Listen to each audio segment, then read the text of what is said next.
Muchísimas gracias a todas, buenas noches. Y bueno, vamos a ver precisamente qué es un sacrificio. Es aquello que necesita de mucho esfuerzo para realizarse. Tenemos aquí el ejemplo de una mamá. Sabemos todas que es el ejemplo perfecto de un sacrificio porque una mamá deja de hacer lo que sea, de dormir, de gastar con tal de poder tener felices y completos a sus hijos. Un estudiante, ahorita mis hijos están sin dormir, están súper apurados con la cuestión de las entregas finales y esto. Un estudiante decide estudiar o renuncia a dormir cuando pues quiere ser exitoso en su carrera. También este esfuerzo puede representarse o podemos verlo en una persona que está ahorrando. El esfuerzo es ahorrar para poder conseguir algo y dejar de gastar, dejar de invertirse en alguna situación para poder obtener lo que quiere. En este cuadro podemos ver que hay dos columnas. Una es un esfuerzo para realizar un objetivo o renunciar a realizar ese objetivo. El esfuerzo extraordinario para alcanzar un bien mayor implica vencer los propios gustos, intereses, comodidades personales, implica actuar con un enfoque definido y también el empleo enérgico del vigor y ánimo para conseguir algo venciendo dificultades. Eso es cuando hacemos. Cuando dejamos de hacer, también es un esfuerzo extraordinario, implica abstenerse de atender necesidades o intereses personales, implica no actuar con un enfoque definido e implica el empleo enérgico del vigor y el ánimo para renunciar a algo venciendo dificultades. Espero ser clara. Por un lado, sacrificio es me esfuerzo mucho para lograr algo y por el otro lado es me esfuerzo mucho para no hacer algo para lograr ese efecto deseado. En el caso, por ejemplo, de una mamá, la mamá se esfuerza mucho por su hijo, con todo lo que te comentaba, o deja de dormir, de comer, de gastar, de invertirse en ella por su hijo. Pero bueno, vamos a ver qué es un sacrificio según la Biblia. Simplemente es una ofrenda de algo de valor a Dios. Y es un concepto muy breve, pero implica muchas situaciones.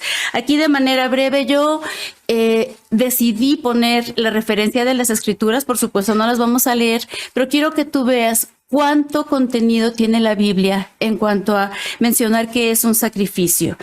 Bueno, en primer lugar vemos las personas que ofrecieron un sacrificio, Caín y Abel, Noé, Abraham, Jacob, Job, y bueno, nos vamos a detener en los sacrificios de los sacerdotes levitas. ¿Por qué un sacrificio? Porque alguien debe pagar por efectos de justicia.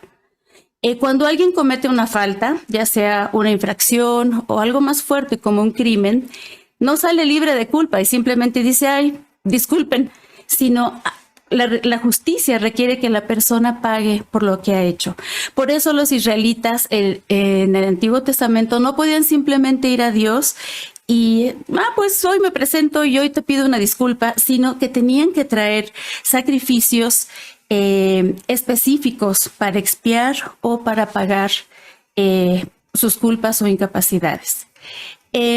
Podemos ver que el propósito de los sacrificios, bueno, podía ser como purificación del pecado o como acción de gracias.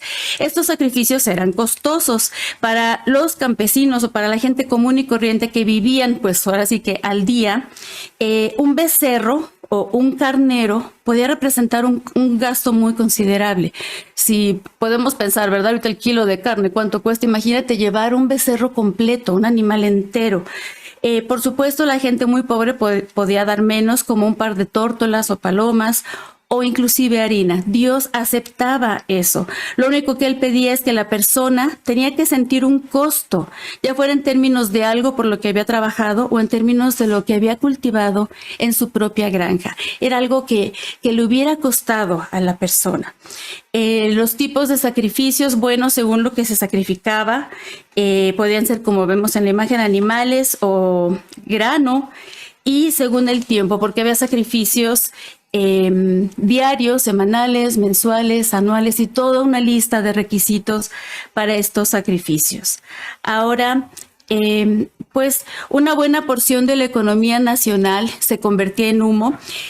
Hablamos de cientos de animales y de una buena cantidad de mano de obra para recoger la leña y para mantener el fuego ardiendo y ofrecer esos sacrificios.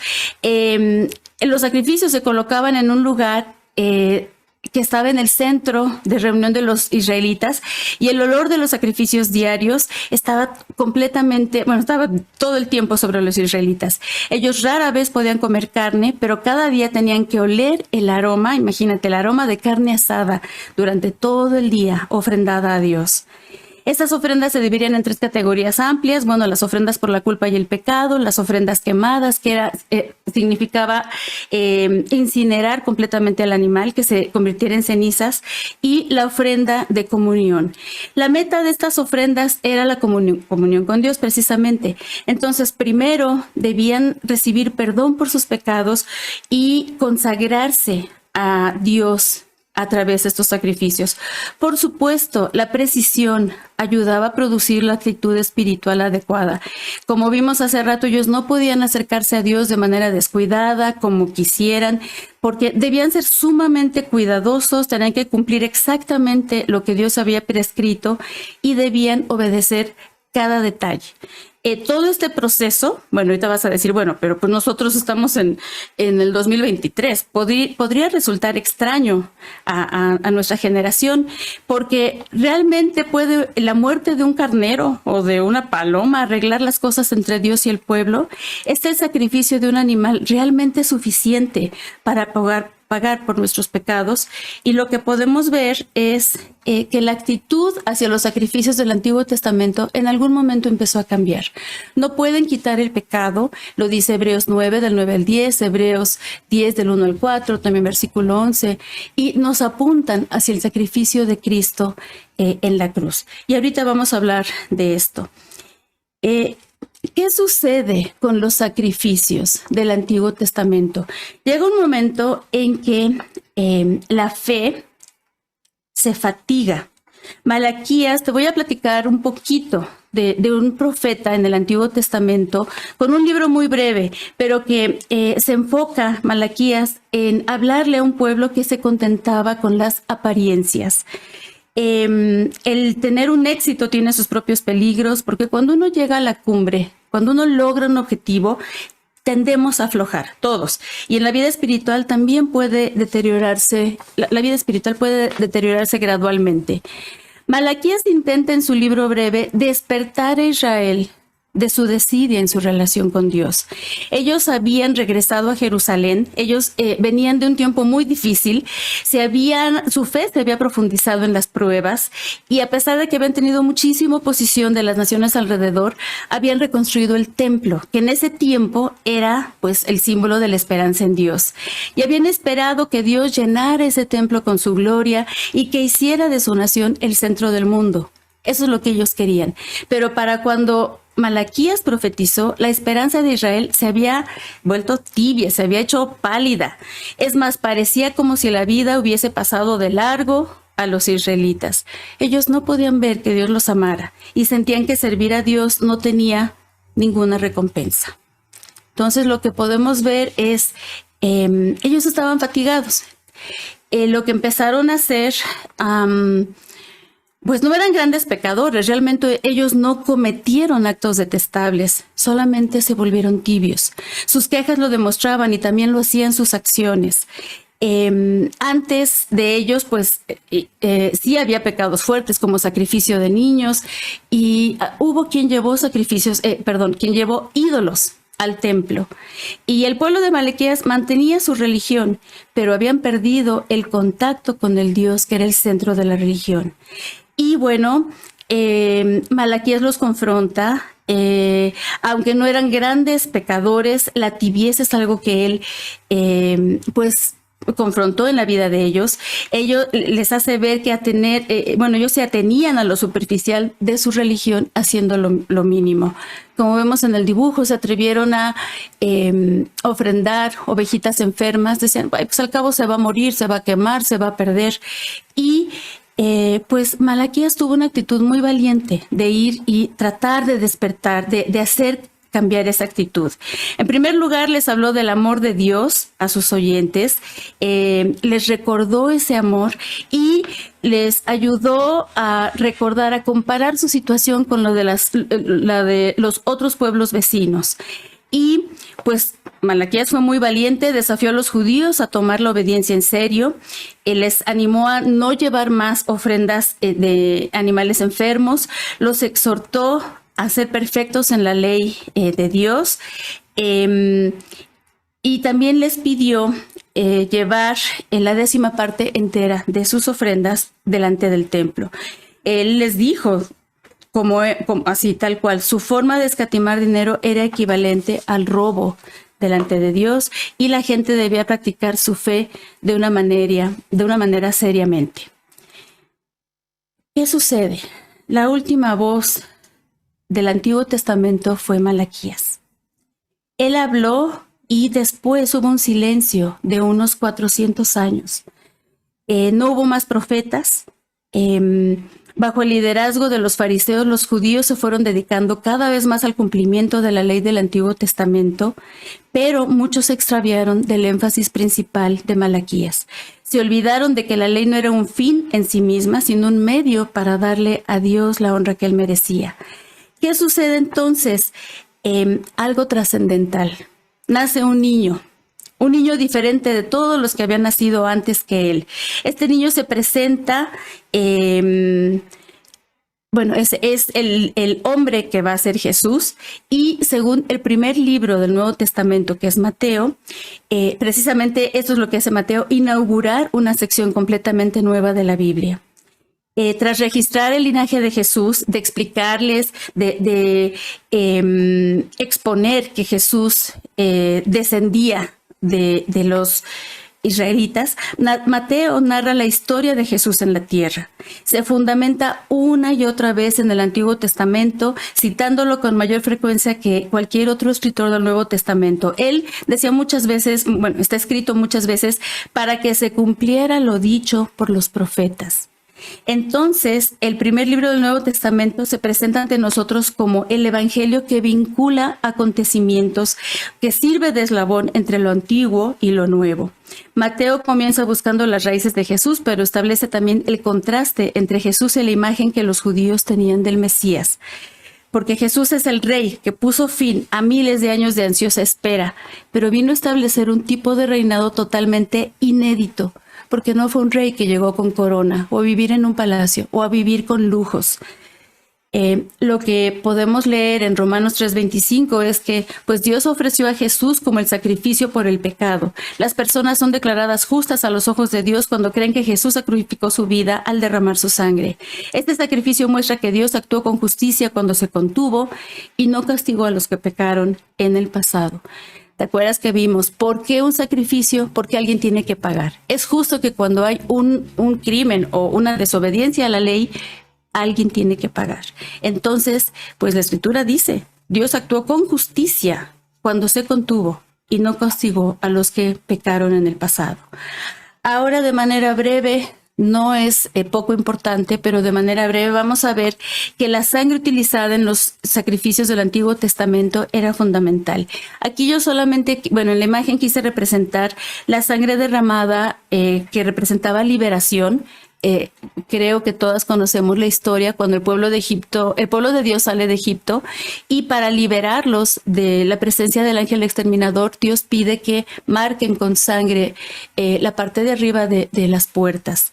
Pero hay otras escrituras, obviamente la sangre derramada simboliza el perdón en el Antiguo Testamento en Levítico y en el Nuevo Testamento en Hebreos. Perdón, liberación, etcétera. Dice Levítico 17, la vida del cuerpo está en la sangre. Dios nos dio la sangre sobre el altar con el fin de purificarlos para hacerlos justos ante el Señor. Es la sangre dada a cambio de una vida lo que hace posible la purificación. Y bueno, la sangre de Cristo fluyó en la cruz.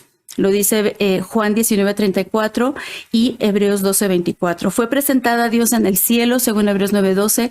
Logra nuestro perdón, nuestra redención, expiación, justificación, limpieza. Lo que sucede con la sangre y en el momento del sacrificio del Hijo de Dios es impresionante. No alcancé el tiempo, no hay 30 minutos para poder hablar de todo lo que significa. Pero bueno, vamos a mencionarlo. Yo espero que algo se guarde en nuestro corazón. No debemos olvidar que a lo largo de la historia la gente ha sentido intuitivamente que hacía falta un sacrificio para reconciliarse con Dios. Yo voy a decirte, algunas religiones del mundo todavía presentan sacrificios el día de hoy. A nosotros estos sacrificios nos parecen anticuados, quizá, principalmente a causa de aquel otro gran sacrificio, el del gran sumo, el del gran Hijo de Dios, que pues superó a todos los demás. Los sacrificios de animales no eran suficientes, en esencia, para pagar por el pecado humano. Ellos preparaban el camino para aquel sacrificio que sí podía pagarlo. El valor de un animal a lo mejor era muy costoso, pero el costo verdadero, aún para nosotros, es infinitamente mayor. Y la buena noticia es que nosotros no tenemos que pagar ese costo porque Jesús lo pagó totalmente. Dice Primera de Pedro, pues ustedes saben que Dios pagó un rescate para salvarlos de la vida vacía que heredaron de sus antepasados. No fue pagado con oro ni plata, los cuales pierden su valor, sino que fue la preciosa sangre de Cristo, el Cordero de Dios, que no tiene pecado ni mancha. Dios lo eligió como el rescate por ustedes mucho antes de que comenzara el mundo, pero ahora en estos últimos días, Él ha sido revelado por el bien de ustedes.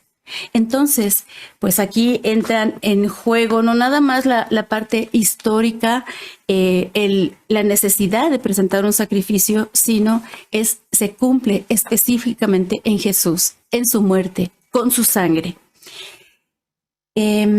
Cristo como sacrificio. Dice Juan 1:29, el día siguiente Juan vio que Jesús se le acercaba y dijo, miren el Cordero de Dios que quita el pecado del mundo. Juan el Bautista estaba bautizando en el río Jordán, era hijo del sacerdote Zacarías. Obviamente Juan conocería todo el ritual del templo y de los sacrificios. Él sabía que mencionar el Cordero hacía referencia a los sacrificios del Antiguo Testamento que se hacían en el templo. El sacrificio diario se ofrecía cada mañana y cada tarde y siempre se hacía con corderos. Y bueno, pues Jesús también representaba al Cordero Pascual, cuya sangre libró a los israelitas de la muerte de los primogénitos, que ya lo mencionamos. ¿Por qué sucede todo esto? Era parte del plan de Dios. El Cordero nos lleva a la reconciliación con Dios. Dios lo sabía. Todo esto sucedió porque con el previo reconocimiento de Dios. Hechos 2:22-23. No la voy a leer completa, pero vemos en la Biblia que Dios sabía lo que iba a suceder y su plan predeterminado se llevó a cabo cuando Jesús fue traicionado. Con la ayuda de gentiles sin ley, que lo clavamos en la cruz y lo matamos. Dios estaba consciente, sabía que era necesario. Jesús lo sabía. ¿Para qué? Dice la Biblia que pues ni aun el Hijo del Hombre vino para que le sirvan, sino para servir a otros y para dar su vida en rescate por muchos. Él vivió en obediencia, caminó, estuvo aquí en la tierra, hizo todo lo que tenía que hacer. Yo quise representar su muerte con los pies. Obviamente no puse la imagen completa de la cruz, pero sabemos que su cuerpo, sus manos, sus pies fueron crucificados. De hecho, Cristo estaba consciente de su destino mesiánico y expresó, pero tengo que pasar por una terrible prueba y cómo sufro hasta que se lleve a cabo. Sabemos que Él sufrió. Él murió por todos los hombres, aunque no todos se salven, sino solo los que cumplen con la única condición de creer y de tener fe, según Juan 3, del 15-16. Él es el Cordero que se sacrificó. Él es el sacrificio expiador. ¿Cuál es el resultado de la muerte del Cordero? Por lo tanto, ya que fuimos declarados justos a los ojos de Dios por medio de la fe, tenemos paz con Dios gracias a lo que Jesucristo nuestro Señor hizo por nosotros. Hay muchas bendiciones, hay muchas consecuencias de la muerte de Jesús. La primera que podemos ver es paz con Dios, reconciliación con Dios. Lo que nos pone en guerra con Dios es el pecado. Y bueno, la justificación retira la culpabilidad del pecado y quitando ese obstáculo, bueno, pues sobreviene la paz. Algo que es muy, muy importante. En ningún otro hay salvación. Dios no ha dado ningún otro nombre bajo el cielo mediante el cual podamos ser salvos. ¿Salvos de qué? Salvos de la ira de Dios. Si el pecado a él le produce enojo, ira, descontento, él no está de acuerdo con el pecado, pues cuando Jesús viene y quita ese pecado, nos salva de la ira de Dios. ¿Por qué el Cordero? ¿Cómo lo hace? ¿Por qué era necesario? Porque alguien debía pagar por el precio del pecado de la humanidad. En la cruz están presentes, lo que te comentaba, tanto el amor de Dios como la ira de Dios. La ira de Dios contra el pecado, el amor de Dios hacia el mundo pecador. Y viene una parte, hermanas, que para mí es fuerte, porque la iglesia progresista actualmente, no todas las personas respetan a Jesús como el Cordero que va a sacrificarse. Al mundo le gusta un Jesús tierno y compasivo, así casi que le doy de comer su pastito, todo bonito, sin sangre, sin sacrificio, sin muerte, sin ira, sin enojo, sin perdón, solamente reflejando paz y amor. Pero esta visión es incompleta. No es el plan de Dios. Sí, obviamente, paz y amor y compasión y bondad y entrega y esfuerzo, pero no es nada más ahí. Entonces hoy lo que estamos estudiando es qué significa que Él se haya sacrificado por nosotros. La iglesia está llamada a amar al Cordero. ¿Qué obtuvimos con la muerte de Jesucristo? Es una lista impresionante de bondades, de bendiciones. Nos podemos acercar a Dios directamente. Ya no necesitamos que venga un sacerdote o que nos detenga nuestra paloma, nuestro becerro. Ya nos podemos acercar directamente. Podemos confesar nuestros pecados directamente a Dios. Nuestras vidas deben ser un sacrificio espiritual. Podemos vivir vidas libres, servir a Dios. Esperamos nuestra redención final y son tantos conceptos y tantas bondades que, bueno, yo espero dejarlo, por lo menos que tú ves, hay una referencia bíblica, hay libros completos que hablan de esto. Nuestras vidas personales como sacrificio, ¿cómo podemos responder a ese sacrificio de manera personal? Desarrollando una fe verdadera, un corazón humilde, un corazón arrepentido. Ahí están todas las referencias. Una vida de obediencia, una vida de justicia, el deseo de dar lo mejor, que aquí se menciona al profeta Malaquías que vimos hace ratito. Y la lista sigue y sigue, hermanas. ¿Cuáles son los sacrificios? O sea, yo ya quiero responder, pero aparte yo puedo también vivir una vida de sacrificio. ¿Cuál es ese sacrificio esperado en mí como cristiana? Una dedicación total a Cristo, una vida de servicio a Dios, alabar y confesar a Dios con mis hechos de bondad y, bueno, dones de dinero para usar en la obra de Dios. Ahora, yo sé que es mucha información, pero tiene un objetivo, que tú anheles ir a tu Biblia, que tú estudies más profundamente. Yo quiero recordarte este cuadro, un cuadro en el que, por un lado, nos esforzamos, el sacrificio nos lleva a esforzarnos en hacer, y por otro lado, nos lleva a esforzarnos en no hacer. Y, bueno, en un esfuerzo extraordinario, Jesús decidió dar su vida en obediencia a Dios. Jesús oró, bueno, está en Filipenses 2:8, Jesús, para vencer sus propios gustos, Jesús oró y clamó a Dios para hacer la voluntad de su Padre. ¿Recuerdas esa oración? Él decía, ayúdame a hacer tu voluntad. Al actuar con un enfoque definido, pues vemos que Jesús se humilló a sí mismo al aceptar la muerte en la cruz y al no aferrarse a su igualdad con Dios. Jesús soportó, bueno, superó y soportó cada tentación, burla, desprecio, traición, enfocándose en mantenerse puro hasta el momento de su muerte. Lucas 4, 28 al 30.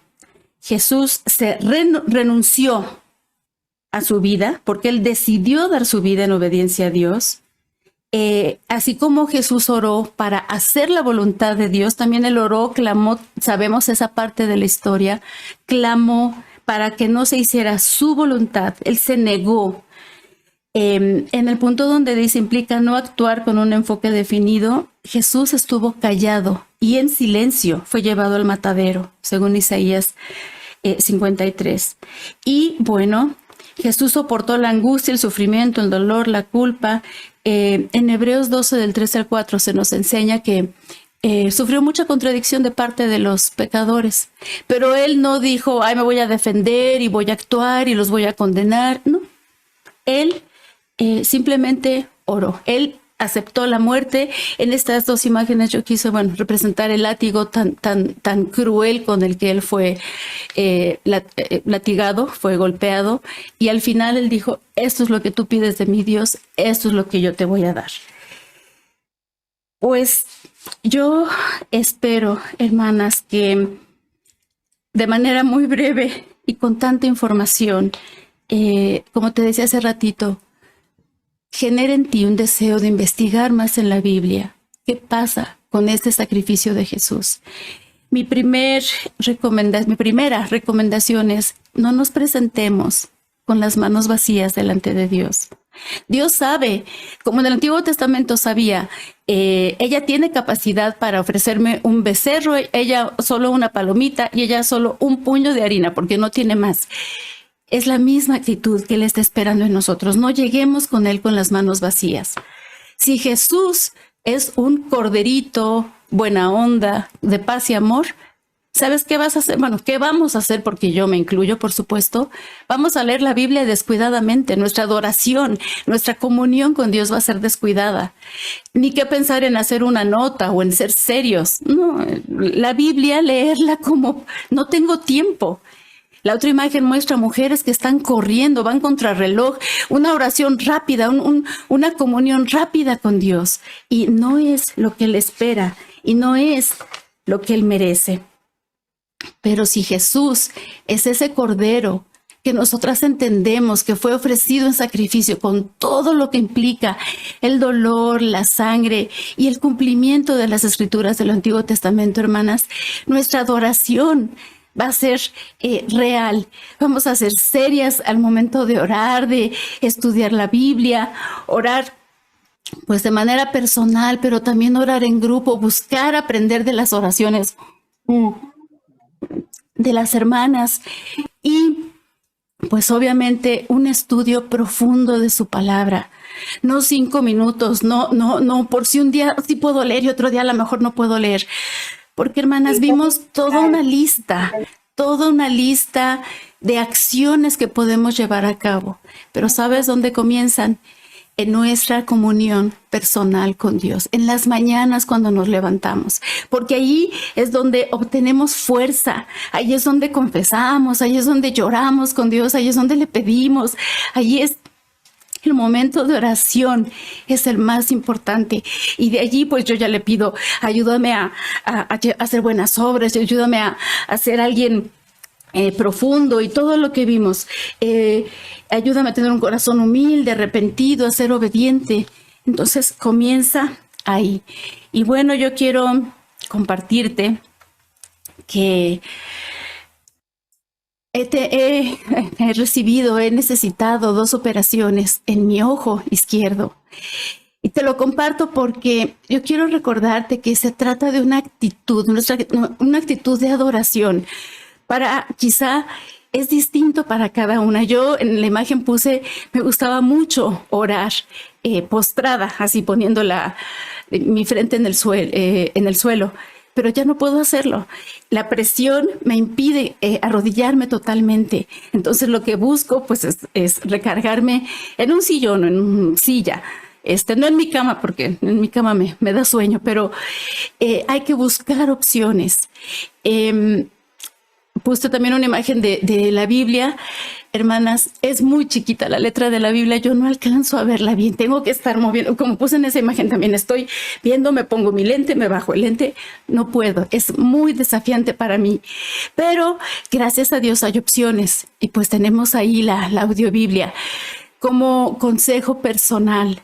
Yo no me pongo la audiobiblia y me voy a poner una carga en la lavadora y a lavar mis trastes y a ver, no, yo me siento, tomo mi audiobiblia, empiezo a escribir, ya puedo escribir, ya puedo escribir con pluma y tengo mi cuadernito de notas y todavía pues uso tintas de diferentes colores y le marco un poquito allí.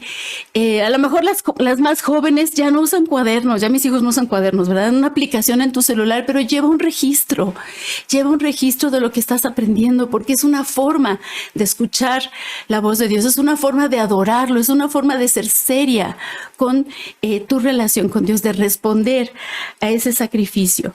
Y bueno, yo sé que a lo mejor la cadera, la columna, tus rodillas ya no son lo mismo que antes. Mejor dices, es que yo ya no me puedo hincar. No te hinques así totalmente, pero busca la forma en que tu corazón esté conectado y esté deseoso de ser un corazón de adoración, no con las manos vacías. Y bueno, yo quiero terminar con esta escritura. Yo te recomiendo mucho que puedas leer Isaías 53 completo.